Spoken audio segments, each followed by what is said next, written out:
제가 요즘에 시편을 참 좋아하는데 마침 나비워십에서 시편의 말씀으로 말씀을 나누게 되어서 기쁘게 생각합니다. 여러분, 성경을 읽는 방식에 대해서 사실은 지난달에 와서도 얼핏 좀 말씀을 드렸는데 오늘 이 말씀을 묵상하면서 여러분에게 좀 시비를 걸고 싶습니다. 이 시편 이렇게 읽어 나갈 때 여러분, 이 시편에서 다윗의 고백이 그냥 다 믿어지세요? 그냥 다 따라 하실 수 있으세요? 이것이 팩트로 믿어지시냐는 거죠. 예를 들어 보겠습니다. 하나님을 경외해라. 하나님을 경외하는 자에게는 부족함이 없다. 하나님을 경외하는 사람, 하나님을 찾는 사람이 정말 부족함이 없을까? 그럼 부족함이 있는 사람은 하나님을 경외하는 게 아닌가? 여러분에게 도전하는 거예요. 하나님께서 의인은 고난이 많은데 모든 고난에서 건지시는데 뼈를 보호하셔서 하나도 꺾이지 않게 하신다. 그럼 고난 속에서 아파하는 사람들은 의인이 아닌가?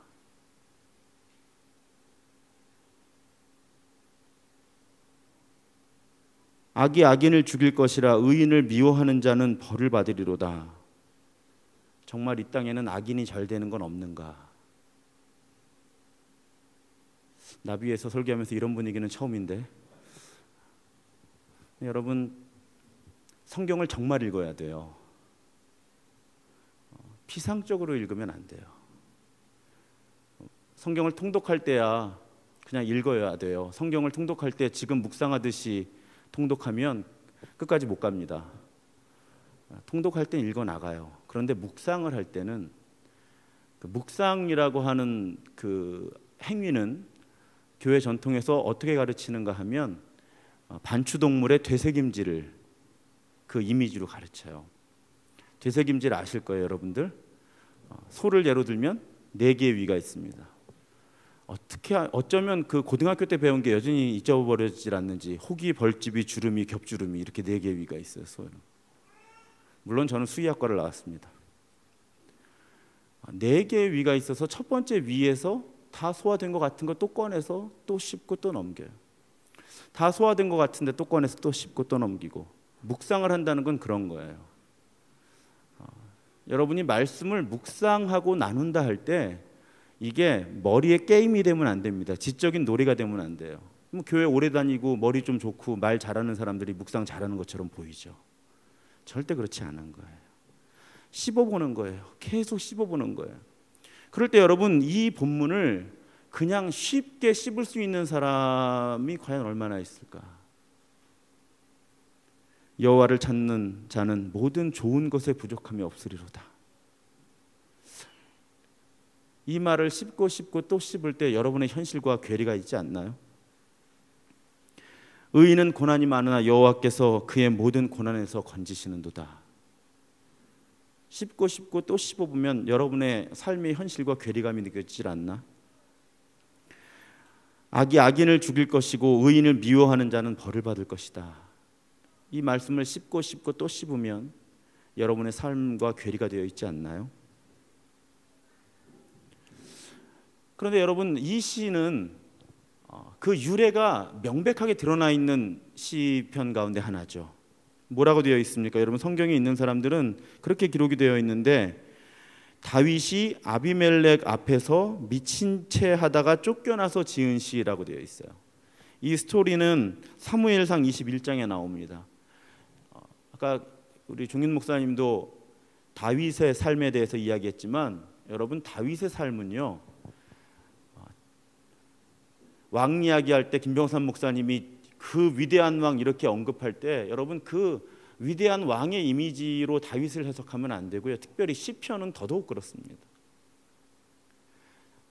다윗이 시편을 기록할 때, 특히 오늘 이 이야기가 제대로 매치가 되어 있다면 다윗은 아주 삶의 많은 긴 부분을 도망자 생활을 하는 거예요.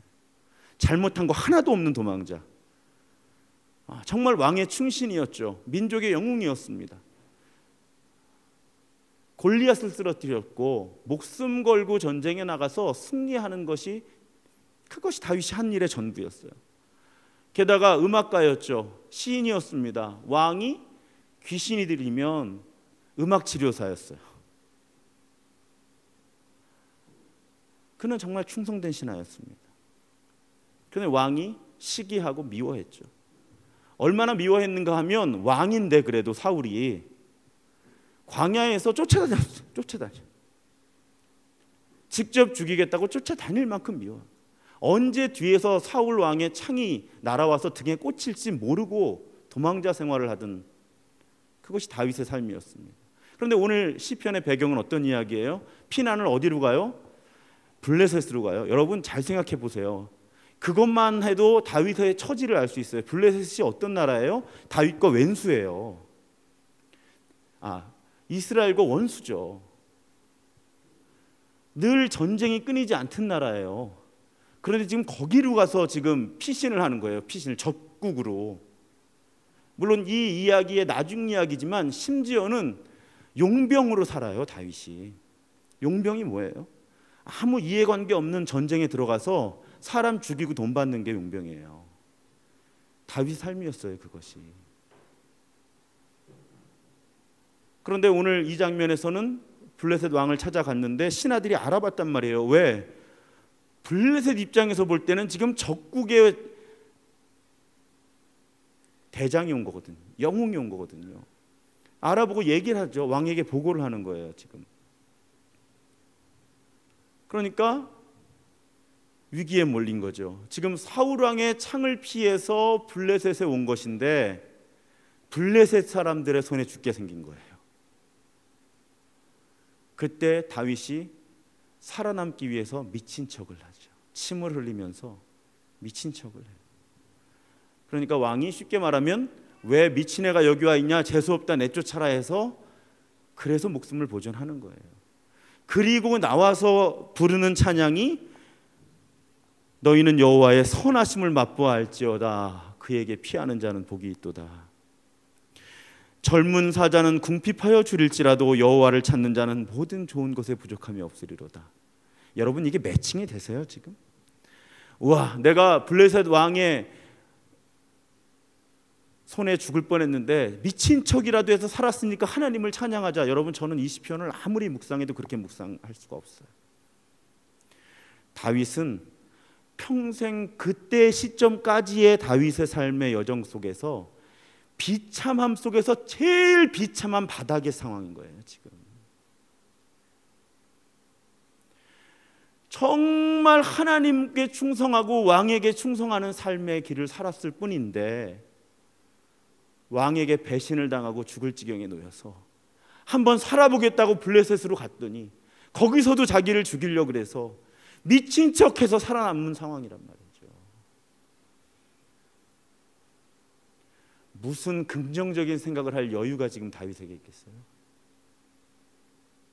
이보다 더 바닥이 어디 있어요, 사람이? 여러분 미친 척해서 살아남아 봤어요? 이보다 바닥은 없어요. 그런데 그 바닥 속에서 다윗의 노래가 너희는 여호와의 선하심을 맛보아 알지어다. 그에게 피하는 자는 복이 있도다. 저는요 다윗이 지금 울면서 노래하는 것 같아요. 내 현실이 받아들여지지 않아요. 지금 내가 왜 이런 처지로 살아야 되는지 납득할 수도 없고 용납할 수도 없어. 인정할 수가 없어. 내가 지금 미친 척해서 침을 질질 흘리면서 기어 나와 살아야 되는 이 비참한 처지를. 그런데 그때 바닥에 기면서 엉엉 울면서 그 지경에서 유일하게 부를 수 있는 노래가 여호와의 선하심을 맛보았지. 왜? 이렇게 노래하지 않으면 버틸 수가 없거든. 이런 찬양을 부르지 않고는 살 수가 없거든. 지금 삶의 가장 밑바닥에 내려가서 다윗은 지금, 여러분 성경 속에 나오는 인물을 미워하지 마세요. 올해 초에 노아라고 영화 나왔더니 믿음이 좋으신 분들은 노아에게 저런 일이 있었겠냐고 저런 복잡한 심경이 왜 없었겠어요? 사람인데. 아브라함이 100세에 난 독자 이삭을 제물로 바치려고 같이 갈 때 그 마음에 하나님이 살려주실 거니까 나는 아무 걱정 없어 이랬을 것 같아요. 성경 속에 나오는 사람들 우리랑 똑같은 사람들. 다윗은 지금 그 처지에서 저의 묵상이에요. 울며 울다 지쳤는데 내가 뭘 할 수 있나 생각해 보니까 하나님을 찬양하는 것밖에 남은 힘이 없는 거지. 이제. 다윗이 지금 긍정적이고 적극적이고 힘이 남아 돌아서 찬양하는 게 아니고요. 거꾸로 이렇게 찬양하지 않고는 버틸 수가 없어서 찬양하고 있는 거예요. 그리고 오늘 우리가 배워야 할 것이 있다면 바로 이 다윗의 태도와 이 시편을 통해 우리가 배워야 할 것이 있다면 우리도 하나님의 선하심을 맛보아 알지어다 그에게 피하는 자는 복이 있도다라고 고백하는 것이 우리 삶의 마지막 대책이라는 것입니다. 여러분 어떤 논리를 전개할 때 딱 맞는 비유가 아닐 수 있지만 그런 생각을 해봤어요. 연역법적인 것이 있고 귀납법적인 것이 있습니다. 혹시 이 중에 내가 설명하는 게 틀린 것 같으면 나중에 나한테 꼭 알려주세요. 목사님 그 설명이 틀리셨어요. 이렇게 안 그러면 죽을 때까지 계속 이렇게 설교하고 다닐 거니까. 제가 아는 바로는 연역법이라는 건 뭐예요? 일반적인 원리를 근거로 해서 구체적인 사실을 주장을 하는 거예요. 그래서 예를 찾아보니까 이렇게 있어요. 모든 사람은 죽는다. 대전제가 있는 거죠. 정사민은 사람이다. 그러니까 정사민은 죽는다. 이것이 연역법입니다. 귀납법은 뭐예요? 증거를 모아가는 것이죠. 소크라테스도 죽었다. 공자도 죽었다. 간디도 죽었다. 이들은 인간이다. 그러므로 모든 사람은 죽는다. 이것이 귀납법입니다. 여러분 우리들의 신앙은 이 연역과 귀납이 균형을 이루어야 해요. 저는 오늘 어떤 묵상과 어떤 주석과는 다르게 볼 수도 있을 거예요. 그런데 이 다윗의 시에서 아주 연역법적인 태도를 봅니다. 하나님은 선하시다는 거예요. 이게 대전제인 거예요.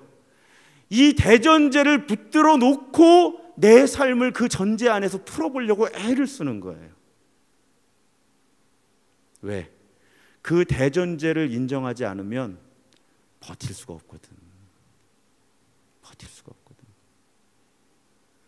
그런데 그 대전제를 인정할 때 귀납법적인 접근도 가능한 거예요. 여호와의 선하심을 맛보아 알지어다. 붙든 거야. 일단 하나님의 선하심을. 그 다음에는 내 마음에서 또 내 삶에서 일어나는 일들을 하나님의 선하심이라는 개념으로 해석해 나가기 시작하는 거죠. 맛보아 가는 거예요. 그러다 보면 희미하게 연역적으로 붙들었던 진리가 맛보아 가다 보면 하나님은 정말 이런 분이시구나 하고 새롭게 붙잡을 때가 있다는 거예요. 그런데 그 새롭게 붙잡기 전에는 납득이 가지 않지만 고백하고 붙들어야 될 때가 있는 거예요. 지금 다윗이 그런 거라고 나는 봐요. 그런데 정말 바닥에 떨어질 때 여러분 잊지 마세요. 붙들어야 돼요. 그냥 하나님은 선하시다. 하나님은 공평하시다. 하나님은 나를 사랑하신다. 이거 붙들어야 돼. 붙들지 않으면 우리는 살 수가 없는 사람들이기 때문에 그래요. 일단 붙들어야 돼. 일단 물에 빠졌는데 줄이 던져졌는데 그 줄의 재질이 뭔지 생각할 여유가 어디 있어. 일단 붙들고 썩은 동아줄이라도 붙들고 보는 거예요. 아무리 납득이 가지 않아도 내 삶의 증거가 여전히 부족해도 하나님은 선하시고 하나님은 공평하시고 하나님은 나를 사랑하신다는 그 성경의 고백을 그냥 붙들어야 될 때가 있어요, 여러분. 그런데 그때 그걸 붙들면 다시금 하나님을 차곡차곡 고백해가면서 그 진리를 정말 내 삶으로 초도 의심하지 않고 다시 붙잡게 되는 때가 온다는 거예요. 그런데 삶의 극단적인 위기 속에서 이 연역법적으로 이걸 붙들지를 않고 나와 내 주변의 삶의 증거들을 가지고 이걸 쌓아나가려고 시도를 하면 너무 오래 걸리다 여러분들이 못 가요. 거기까지. 지금 생존 전략을 알려주는 거야. 생존 전략을. 다윗이 미친 척해서 목숨을 부지할 때 생존 전략은 하나님의 선하심을 그냥 붙든 거예요. 그러면서 의지로 고백하는 거야. 내가 하나님의 선하심을 맛보아 알겠다라고. 지금 다윗이 다 이루어가지고 그래 너네 여호와의 선하심을 한번 맛봐봐. 너희들도 고백하게 될 거야. 이게 아니란 말이에요. 지금 다윗이 그걸 받아들일 수 있는 상황이 아니야. 그런데 외치는 거예요. 여호와의 선하심을 맛보아 알겠어. 내가 그래야만 해. 나는 그렇지 않으면 살 수 없어.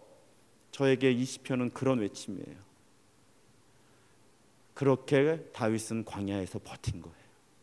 아무 비전 없이 하루하루 그냥 하나님을 비전으로 버틴 거예요. 그렇게 버티던 어느 날 왕이 되어 있었던 거죠.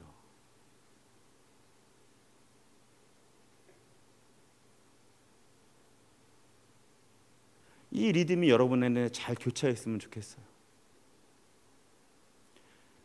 그냥 붙들어야 될 때는 그냥 붙들어야 돼요. 분석하면 안 돼요. 그런데 그냥 붙들어야 될 때 붙들면, 그래서 여호와의 선하심을 맛보아 알겠다라고 결단을 하면 다시금 나에게 귀납법적인 경험들, 하나님과 함께하고 하나님의 사랑을 느끼고 하나님의 공평하심을 고백할 수 있는 기회가 반드시 와요. 다윗이 그랬잖아. 그 기회가 왔잖아. 그래서 잘 살았잖아. 지금도 가장 위대한 이스라엘 사람 한 사람 되라고 하면 다윗 아니면 못 살 거 아니에요. 적국의 왕 앞에서 미친 척해서 목숨을 부지하는 그 비참함 속에서도 하나님의 선하심을 내가 맛보아 알겠습니다라고 고백할 때 다시 다윗은 하나님의 선하심을 맛보아 알 수 있는 곳에 오게 되었고 하루하루 다시 그 선하심을 맛보아 알게 됐다는 거예요. 제가 아까부터 자꾸 멘트하면서 하나님은 공평하시다 공평하시다 이야기를 하죠. 사실은 이 장면을 묵상할 때 저는 송명희 시인을 생각해요. 여러분들은 잘 모를 거예요. 우리 종인 목사님쯤 돼야 이제 갑자기 같은 세대로 취급하고 있어요. 사실 같은 세대는 아니에요. 송명희 시인이라는 분 여러분 잘 알지 모르지만 이분은 60년대생이에요. 나보다도 연배가 높죠. 근데 태어날 때 의사의 실수로 뇌를 다쳤고 쉽게 말하면 뇌성마비로 태어났어요. 아버지도 몸이 약했고 술과 담배, 과로로 병이 들어 있었고 어머니도 몸이 약해서 아기에게 기형아로 태어난 아기인데도 젖도 먹이지 못하고 우유도 사 먹이지 못했죠. 그 뇌성마비로 태어난 아이가 먹을 수 있었던 것은 쌀가루 끓인 물. 아이가 먹지 않는 것을 억지로 엄마가 먹이면서 그 아이를 키웁니다.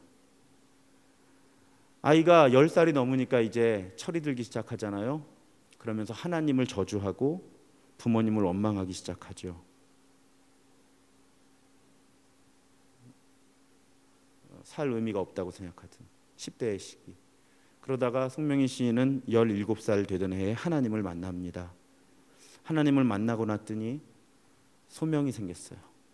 그래서 이분은 찬송시를 짓는 일을 합니다. 그래서 1985년에 한국 기독교 저작 최우수 도서상, 92년 한국 복음성가 작사 대상, 그렇게 인생을 살았어요. 그런데 송명희 시인을 소개하고 싶었던 것도 있지만 이분이 지은 찬송시 가운데 나라고 하는 찬송시가 있습니다. 아마 곡은 좀 들어봤을 거예요, 여러분. 나 가진 재물 없으나, 이 곡.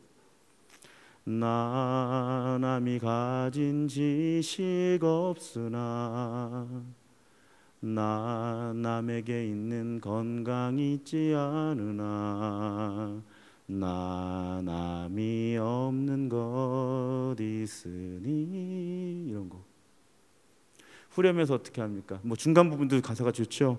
나 남이 못 본 것을 보았고 나 남이 듣지 못한 음성 들었고 나 남이 받지 못한 사랑 받았고 나 남이 모르는 것 깨달았네.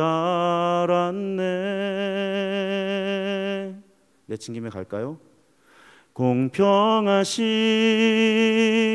하나님이 나 남이 가진 것 나 없지만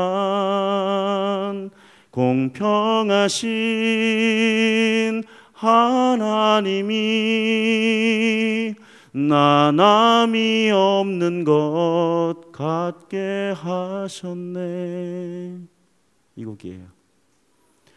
곡을 쓴 사람이 웬만큼 가졌거나 웬만큼 건강했거나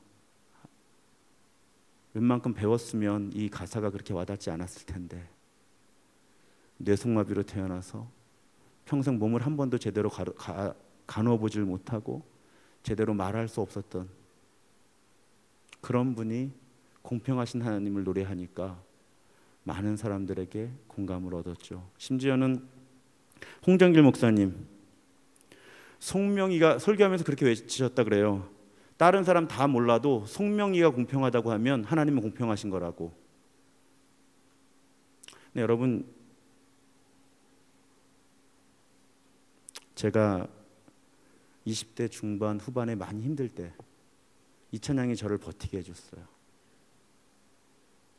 지금 돌아보면 그렇게 힘들어 하지 않았어도 될 것 같은데 그거는 내가 20년이 지난 후의 이야기고 그때 20대 중반에 나는 너무 힘들었어요.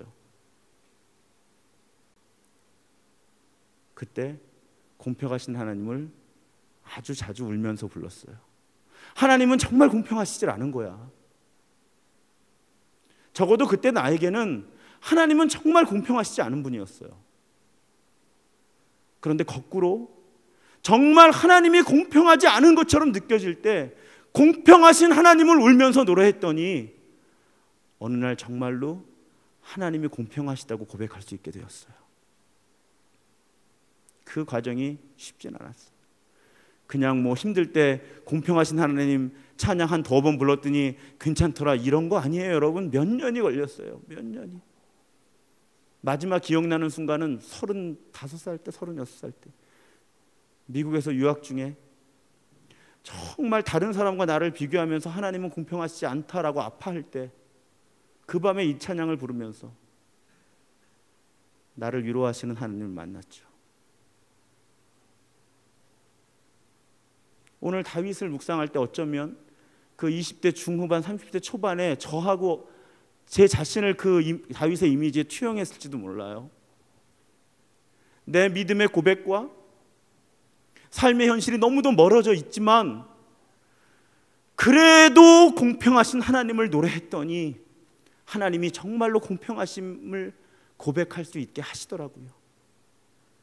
다윗이 미친 척하면서 바닥으로 떨어졌을 때 하나님의 선하심을 맛보아 알지어다 노래했더니 정말 하나님의 선하심을 노래할 수 있게 되었던 것처럼, 사랑하는 여러분, 오늘 어떤 삶의 형편 속에서 여러분 이 자리에 와 있습니까? 하지만 여러분, 지금보다 더 바닥으로 떨어지더라도요, 하나님의 선하심, 하나님의 공평하심, 하나님의 사랑 노래하시기 바랍니다. 그것이 여러분의 마지막 대책이 되기를 주님의 이름으로 부탁을 드립니다. 그럴 때 지금은 도저히 붙잡을 수 없는 현실 속에서 고백할 수 없는 고백을 하지만 그래도 그 현실 속에 고백하는 사람에게 하나님은 반드시 그 고백을 진정으로 하나님을 맛보아 알 수 있는 그 고백을 할 수 있는 곳까지 이끌어 주실 거예요. 그것이 다윗의 경험이었고 저의 경험이었습니다. 독일 포로 수용소에 2차 세계대전 때 사람들이 죽어가던 바로 그 지옥 같은 수용소에 감옥의 벽에 이런 글귀가 새겨져 있었다 그래요. 이 문구 읽어드리고 기도하면서 말씀 마치겠습니다. 태양이 구름에 가려져 보이지 않아도 태양이 있음을 사람들은 믿습니다. 비록 하나님이 지금은 침묵하고 계신다 하더라도 나는 여전히 하나님이 살아계시고 나와 함께 하심을 믿고 있습니다. 하나님의 부재와 하나님의 침묵의 경험 속에서 여전히 하나님이 살아계시고 나와 함께 하시는 사랑 많으시고 공평하신 하나님을 고백할 때 우리는 살 수 있습니다. 오늘 하나님께서 그 힘을 여러분들에게 회복시켜 주시기를 주님의 이름으로 축원합니다. 기도하겠습니다.